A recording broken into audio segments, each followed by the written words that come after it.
So Forza Motorsport is here. It's finally available to purchase and play on Xbox and PC. And after playing this game for a few hours, I'm going to give you guys some of my first impressions of the game and what I think about it in general coming from Gran Turismo. Now, I know a lot of you guys are in here for the beef between Gran Turismo and Forza, but this is not one of those videos. And this is just my perspective, what I think about Forza Motorsports right now, as of the first week that's been released, coming from Gran Turismo. So Forza Motorsport is an interesting one because I played the single player and the multiplayer, but I wasn't able to really progress too far into the multiplayer due to the fact that there's still not a lot of players on the game, just because I played it on the very first day of release and it's still in early access. So not a lot of people have purchased the early access version of the game. So we have to basically wait until we have the game fully released to get a full grasp of multiplayer. But as far as single player and everything that's come with it, I've actually been enjoying it a lot. It's been a refreshing feeling to see that they have really worked with these AIs to be really aggressive and as well as make mistakes. Like, they do mistakes that I've never seen in video games up until now. I'm not sure if the other Forza Motorsports were exactly the same.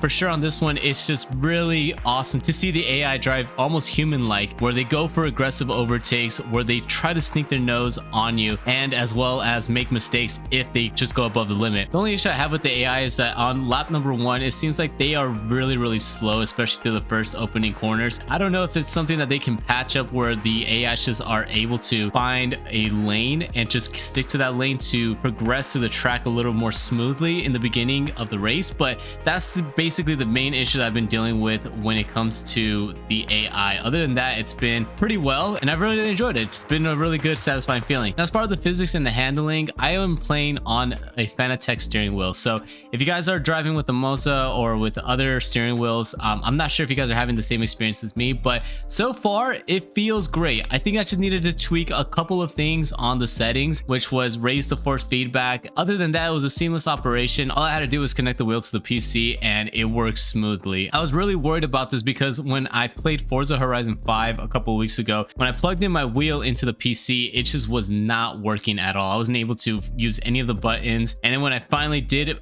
get the wheel to work, the force feedback was absolutely terrible. So it was really good to know that I just put in the game, put in the wheel, and everything worked almost perfectly. So kudos to Turn 10 for making the wheel settings a seamless operation, and hopefully everybody else is having the same exact experience with their wheels, whether they're using Moza or any other platform that is accustomed to the PC and the Xbox. Now, as far as physics go, it almost feels like a combination between Assetto Corsa and iRacing. The reason why I say that is because so far I've driven a lot of just regular cars, not many race cars, but with the regular cars you could really feel the weight distribution, especially when you have to switch from a left corner to a right corner immediately. You can just feel the weight distribute from one side of the car to the other side of the car. And if you get onto the brakes a tad bit too aggressively, it can easily upset the car. That's one thing I really like, because that's something that is on iRacing. You really have to focus on the braking, because if you just put a tad bit too much braking, you either end up sliding the car or spinning out due to locking up the brakes. So that's one thing I'm really happy about with Forza. But with the Assetto Corsa aspect I'm talking about, it's just the way that the car handles through the corners. You can really feel the suspension doing its job when it goes over curbs, and that's a really big deal with racing, because you ride the curbs so much, you want to abuse the track limits as much as possible. And on games like Gran Turismo, if you try to ride the curbs, sometimes it just doesn't feel right. It's hard to explain. It almost feels like the curbs are just like big speed bumps and you just don't want to use them. On Forza, at least you want to use them, and basically does the job of what a curb is supposed to do. Now, another aspect of the physics I've been also playing with is the wet weather racing. Now, the wet weather racing is not realistic to real life, but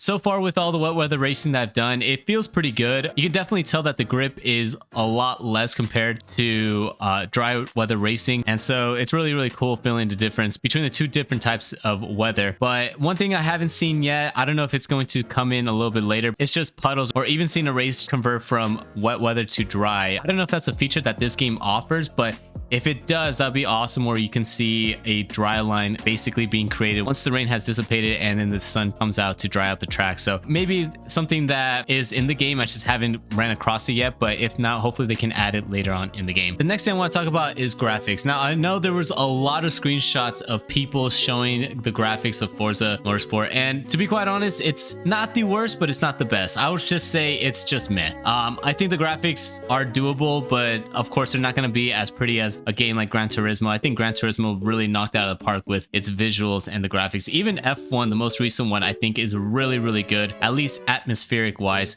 compared to Forza. But one thing I do like with Forza is that they really put in a lot of effort into the presentation. Like, you could see how much they put into the outside part of the tracks and how much they focus on the tracks. But again, with the car models, I just think that's a little bit outdated, and you can definitely tell that it's not as polished and defined as some other games. Like some other games, they look photorealistic, but unfortunately in this game, it doesn't look photorealistic. Again, the graphics aren't absolutely terrible. It's not like you have 3 pixels on the screen and it looks like trash, but it's still not something that's going to be super impressive. And luckily, due to the fact that the physics, I think, are really, really good on this game, it kind of makes up for the lack of graphics, just like in iRacing. iRacing doesn't have the best graphics, but just because of the racing, the multiplayer, and the physics, it kind of makes up for the lack of graphics. So that's how I feel for Forza Motorsports, but hopefully they can bring in a patch that can update the visuals just a tad bit, because I am running this game on the PC with a 4080 and a 7900X AMD CPUs. I cranked the graphics all the way to the top, but I still think it was beaten by other racing games visually. But I don't know, I guess graphics are in the eye of the beholder, because I know there are some people that say that Forza Motorsport is just the most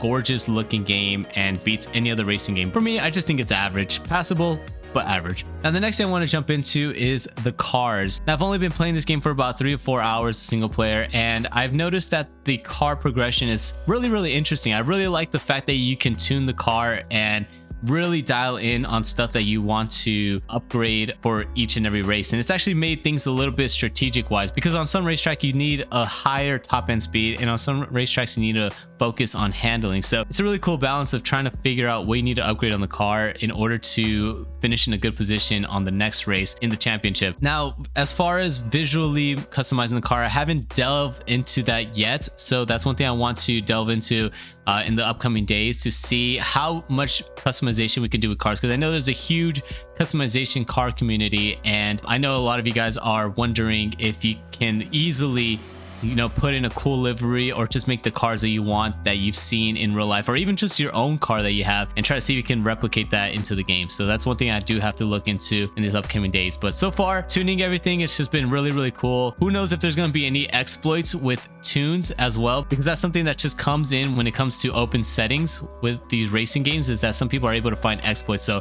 I guess for the upcoming days, when more players jump onto the game, we will see if there are any exploits when it comes to tuning. Now, the last thing I want to cover is multiplayer. Multiplayer is so refreshing. I really, really enjoy multiplayer on this game. I think it's a great thing that they put in practice, qualifying, and then the race on multiplayer. It's just bringing a breath of fresh air, because I just love it when you go into the race, you get a little bit of practice in, and then you have like a 2-lap shootout for qualifying, because it just raises the stakes, because you want to push really, really hard, because you're only limited to a couple of laps, other than just putting in a full hour of time trial for a qualifying spot. It just makes things interesting, because you never know if you're going to nail the qualifying, you're just going to absolutely bottle it. And I guess it just makes every race session feel different, because you never know where you're going to end up starting off, or who's just going to shine and just get the qualifying setting right and get a good lap to qualify in the front. Now, although I do like the way that multiplayer is programmed, I don't like some of the things that multiplayer does. Like, I don't really agree with the penalty system. I feel like it needs to be a little bit more lenient with off tracks. I've noticed that I got pushed off track and I've gotten a penalty, or I just accidentally go a tad bit wide and it doesn't even help me out in time, but I still get a penalty. So I feel like maybe for corner cuts or track extension, they could possibly put in some warnings, unless if you just absolutely cut a corner, then of course, you know, you get a penalty for that. But I think it could just be a little bit more lenient with the track limits, maybe give warnings that could improve it just a tad bit.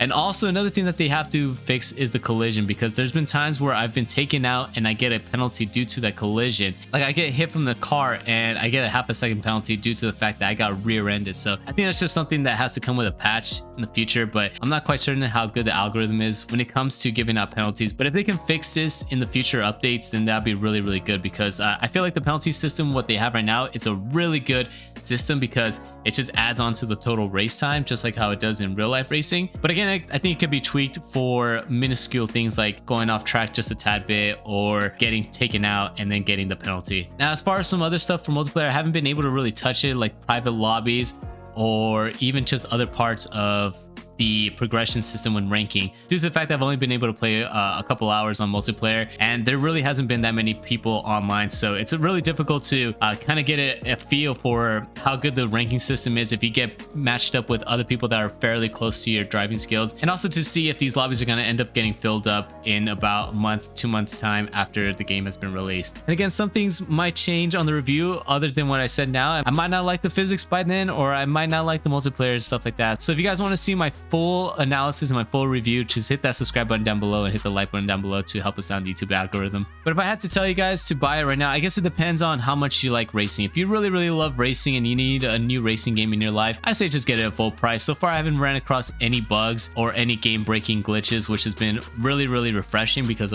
I know a lot of these other games that come broken. So it's really refreshing to see a game that's not broken right at launch and everything is working for the most part. Now, if you guys are just on the fence of it and you guys want to just check it out, I definitely recommend just checking it out on Game Pass, or just waiting until there's a sale on this game if you guys are not in a hurry to look for another new sim racing game. In conclusion, I hope you guys enjoyed my first impressions of this game. Look out for the review if you guys are subscribed to the channel. Anyways, thank you so much for watching this video till the end. Hope you guys have a good one, and until next time, peace.